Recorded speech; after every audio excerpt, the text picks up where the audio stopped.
Fala pessoal, Felipe Reuni aqui da Next Soluções e hoje nós vamos falar sobre clientes temperamentais. Aquele cliente que você chega lá e ele já tá assim, porra meu, como é que nós vamos resolver esse negócio aqui? E o pau tá quebrando, como é que a gente vai resolver a situação? Não adianta, por mais que você fale, eu só tento trabalhar com clientes tranquilos, clientes que são good vibes, mas não tem jeito. Uma hora ou outra você vai se deparar com um cliente temperamental, aquele cliente mais nervoso, que tem o pavio curto. Com todo respeito, a gente está aqui para ser uma empresa extremamente profissional, acima de tudo, e a gente tem que entender as particularidades e características de cada um dos clientes. Eu acho que assim, como empresa, como você aí também quer ser gestor, está iniciando o seu projeto, cabe você como gestor saber lidar com esse tipo de cliente. E o que eu mais gosto de fazer para lidar com esse tipo de cliente? Primeiro ponto, não tem como, você vai ter que ter muita paciência. Nesses casos, muitas vezes mais escutar do que falar, para com que você realmente não entre num jogo de palavras cruzadas e ataques tentando resolver uma determinada situação.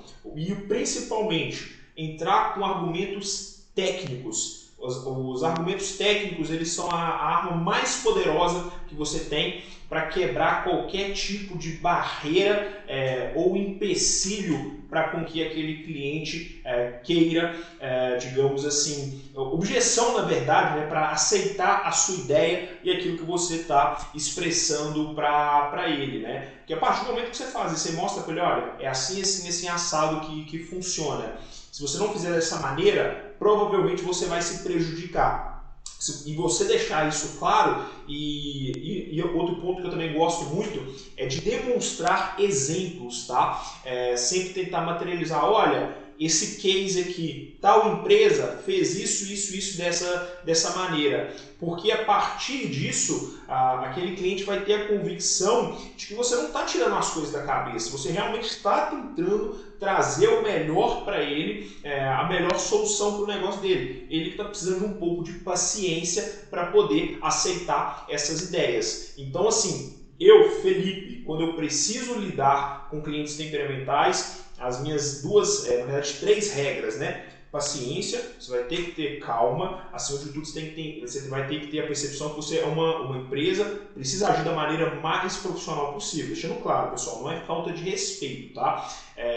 Você vai ter que agir da maneira mais tranquila. Segundo ponto, argumentos técnicos para quebra de objeção e exemplos, citar exemplos, que os exemplos eles são uma ótima maneira de ilustrar que você realmente está querendo ajudar aquele cliente, aquela empresa, tá? E assim, não tem como, vão ter situações que realmente você vai ter que se retirar, mas na maioria dos casos, utilizando essas 3 ferramentas, você consegue realmente contornar a situação para poder resolver a situação com aquele cliente. Deixando claro, pessoal, eu não estou falando para você aceitar falta de respeito, mas você vai ter aquele cliente ali que às vezes vai ter um tom de voz um pouco, é um cara muito agitado, quer tudo para ontem, e a gente precisa saber lidar, porque até mesmo para poder ter a frieza de escutar para conseguir fazer com que o projeto daquele cliente seja bem sucedido. Porque eu sempre tenho a seguinte visão, a seguinte perspectiva. Um determinado cliente está ali executando o projeto dele, ele pode ter sim as falhas dele e acabar que pontos falhos em diversos pontos de atuação dele, mas ele também tem as qualidades dele que fizeram ele chegar até aquele ponto ali. Então assim, a gente tem que ter realmente um pouco de humildade para poder balancear as coisas para a gente conseguir atender bem aquele cliente, porque não tem como você virar e falar assim, eu vou ter sempre clientes que me atendem da melhor maneira possível. Não, isso não existe. Uma hora ou outra você vai se deparar com um cliente realmente que tem um perfil mais explosivo, que é um cliente mais agitado e, digamos assim, que é tudo para ontem. Então, use esses 3 pilares: paciência, argumentos técnicos e exemplos, que eu acredito aí que você vai ter sucesso na tratativa com esse cliente. Beleza? Um abraço, pessoal, e até a próxima.